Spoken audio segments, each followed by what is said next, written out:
Morning everyone. आज जो मेरी क्लास है वो है class number I think 16 and subject है EIM, electrical instrument and measurement. ठीक है, तो आज हमारी क्लास जो है 16 नंबर की क्लास है। ठीक है,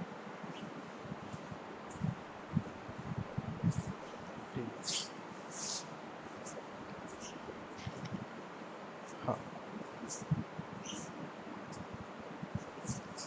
चलिए ठीक है। तो अभी तक की जो कहानी ये रही है इस यूनिट में, हम लोगों ने कल जो पढ़ा था, कल क्या पढ़ा था हम लोगों ने? एमीटर और वोल्ट मीटर के बारे में पढ़ा। बेटा बहुत इंपॉर्टेंट है, बहुत बेसिक सी चीज़ है, लेकिन ये दोनों ही बहुत इंपॉर्टेंट है। इंपॉर्टेंट किस एस्पेक्ट में है कि एक तो आपके जो भी एग्जाम्स होंगे, ठीक है, सेमेस्टर एग्जाम होगा, इसके साथ साथ जो आप लोग कॉम्पिटिशन्स देते हो फ्यूचर में, तो चूँकि कोर सब्जेक्ट आपके पास है ना, आपको पता है कि जो इलेक्ट्रिकल मशीन है, इलेक्ट्रिकल मेजरमेंट है, डिजिटल है, खासकर इलेक्ट्रिकल मशीन और मेजरमेंट, ठीक है, ये सारे अभी कोर सब्जेक्ट है। तो ये थोड़ी सी नॉलेज आपके पास होनी चाहिए। उस पॉइंट ऑफ व्यू से भी ये इम्पॉर्टेंट है, एमीटर और वोल्टमीटर। ठीक है, एमीटर के बारे में हम लोगों ने क्या देखा था कि एमीटर हमेशा परिपथ के श्रेणी क्रम में, यानी कि सीरीज कॉम्बिनेशन में लगाया जाता है। ठीक है, परिपथ के श्रेणी क्रम में लगाते हैं। साथ ही इसका जो कॉइल यानी कि जो कुंडली है, कुंडली का प्रतिरोध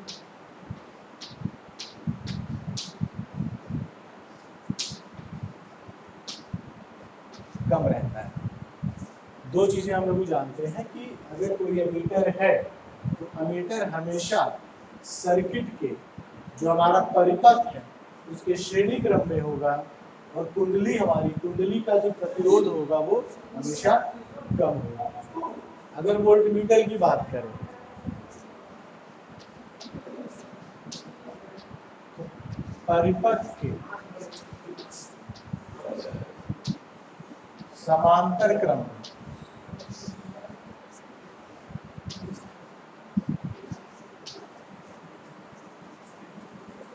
और इसका जो कुंडली का प्रतिरोध होगा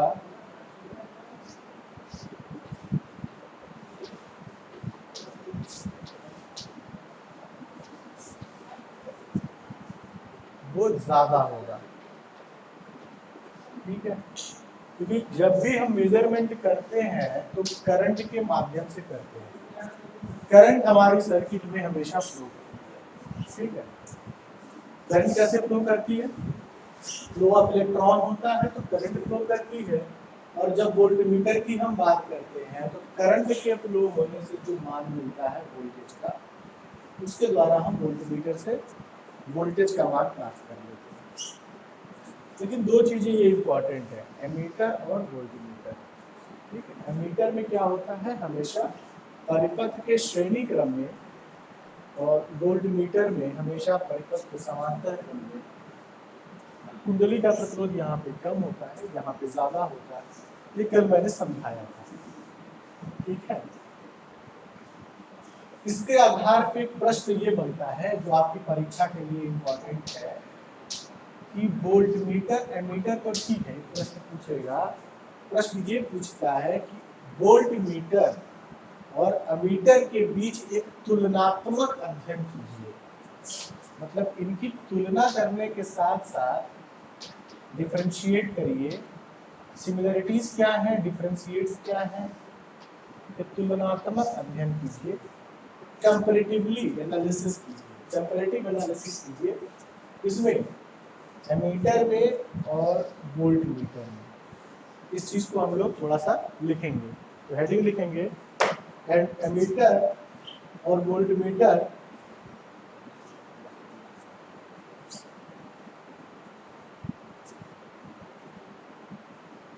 के मध्य अंतर, वोल्टमीटर और एमीटर के मध्य अंतर, वोल्टमीटर एमीटर के मध्य अंतर। तो देखो जब वोल्टमीटर की बात करेंगे और एमीटर की बात करेंगे तो दोनों की क्रिया विधि, दोनों की संरचना समान होती है। फिर से सुन लो, एमीटर और वोल्टमीटर की क्रिया विधि मतलब वर्किंग प्रोसेस मैकेनिज्म और दोनों की संरचना लगभग समान ही होती है, क्योंकि दोनों ही सेकेंडरी टाइप इंस्ट्रूमेंट हैं, दोनों ही इंडिकेटिंग टाइप इंस्ट्रूमेंट हैं। ठीक है, मतलब जिस प्रकार से एमीटर होगा उसी प्रकार से वोल्टमीटर भी होता है संरचना की दृष्टि से, रचना से, कंस्ट्रक्शन के पॉइंट ऑफ व्यू से। काम कैसे करता है, जैसे पॉइंटर वहां पे जिस प्रिंसिपल से पॉइंटर मूव करता था, यहाँ जो पॉइंटर मूव करता था, तो किस प्रोसेस या किस प्रिंसिपल से, किस कारण से मूव करता था ये पॉइंटर, वही चीज आपको वोल्टमीटर में भी है, वही चीज आपके वोल्टमीटर में भी है। दोनों में deflecting torque, controlling torque, damping torque मिलेगा। ठीक है, दोनों में, इसमें भी deflecting torque, damping torque, controlling torque मिलेगा और इसमें भी मिलेगा डिफ्लेक्टिंग, कंट्रोलिंग और डैम्पिंग टॉर्क। खास बात क्या है कि संरचना समान है, क्रियाविधि भी हमारी सेम है ना। ठीक है, क्रियाविधि मतलब कि वर्किंग प्रिंसिपल, लेकिन तब भी कुछ अंतर है। तो इसको ऐसे लिखेंगे कि एमीटर व वोल्टमीटर के कुछ अंतरों को छोड़कर दोनों की संरचना, एमीटर व वोल्टमीटर के बीच के अंतरों को छोड़कर दोनों की संरचना एवं क्रियाविधि, दोनों की संरचना, एमीटर और वोल्टमीटर की संरचना एवं क्रियाविधि समान है, समान होती है। कुछ अंतरों को छोड़ के वोल्टमीटर और एमीटर दोनों की संरचना और क्रियाविधि समान है। फिर भी इनमें कुछ मुख्य अंतर पाए जाते हैं, फिर भी इनमें कुछ मुख्य अंतर पाए जाते हैं। उन अंतरों को लिखते हैं। पहला पॉइंट लिखेंगे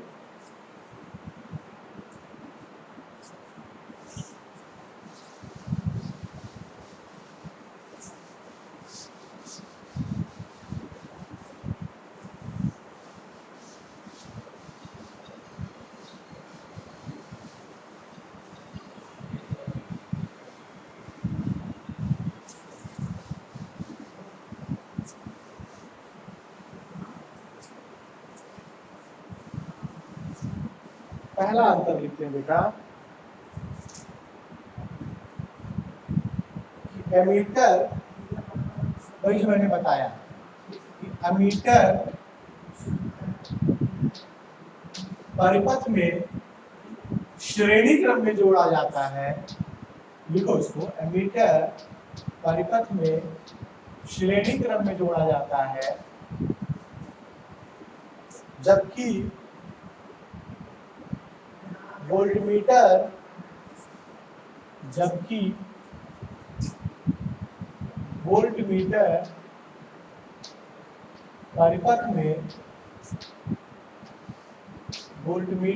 परिपथ में समांतर क्रम में जोड़ते हैं।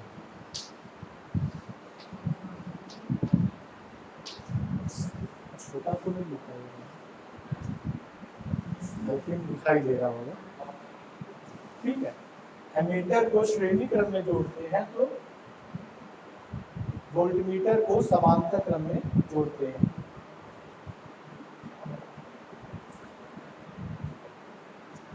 तथा कुंडली में प्रवाहित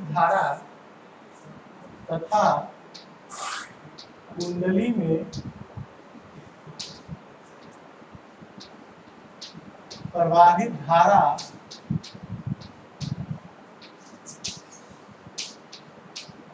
धारा क्या है? आई। कुंडली में प्रवाहित धारा कुंडली पर प्रयुक्त वोल्टता, कुंडली पर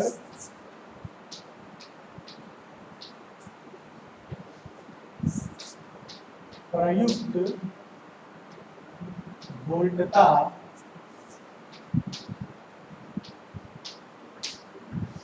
कुंडली में प्रवाहित धारा, कुंडली पर प्रयुक्त वोल्टता मतलब कि जो वोल्टेज है, वोल्टता अप्लाइड वोल्टेज के समानुपाती होती है, के समानुपाती होती है, प्रोपोर्शनल होती है। ठीक है। मीटर हमारा जो होगा सीरीज कॉम्बिनेशन में होगा, वोल्ट मीटर हमारा पैरेलल कॉम्बिनेशन में होगा, और कुंडली में जो बहने वाली धारा होगी वो कुंडली पर प्रयुक्त वोल्टता जो हमारा वोल्टेज है उसके प्रोपोर्शनल होती है। पहली चीज। सेकंड देखते हैं, दो वाला पॉइंट है एमीटर का प्रभावी प्रतिरोध। एमीटर की अगर बात करें, ठीक है, एमीटर की बात करें तो इसका प्रभावी प्रतिरोध, ये सब पॉइंट मैं समझा चुका हूं, फिर बाद आप लिख रहे हो। प्रभावी प्रतिरोध नगण्य होता है, अर्थात बहुत कम होता है। ठीक है, नगण्य या बहुत कम होता है। एमीटर का प्रभावी प्रतिरोध नगण्य या बहुत कम होता है, इसको बोलते हैं इफेक्टिव रेजिस्टेंस।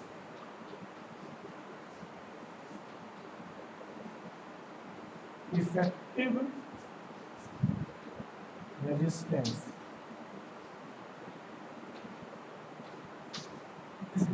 बता चुका हूं। एमीटर का प्रभावी प्रतिरोध यानी कि इफेक्टिव रेजिस्टेंस बहुत ही कम होता है, जबकि वोल्टमीटर की कुंडली का, ठीक है, जबकि वोल्टमीटर की कुंडली का,